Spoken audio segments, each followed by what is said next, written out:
ఆంధ్రప్రదేశ్లోని ఒక చిన్న పల్లెటూరిలో గ్రామం చివర ఒక పాత బావి ఉండేది. రాత్రి అయ్యాక ఆ బావి దగ్గరకు వెళ్ళడానికి గ్రామస్తులు కూడా భయపడేవారు. ఎందుకంటే ప్రతి అర్ధరాత్రి అక్కడ ఒక పాత లాంతరు తనంతట అదే ఊగుతూ కనిపించేది.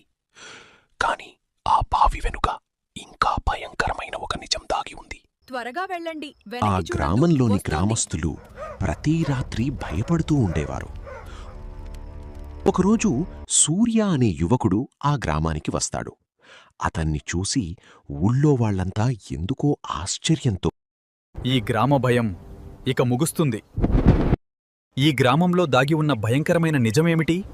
ఆ బావి దగ్గర నిజంగా ఎవరి ఆత్మ తిరుగుతోంది? పార్ట్ 2 కోసం వేచి ఉండండి.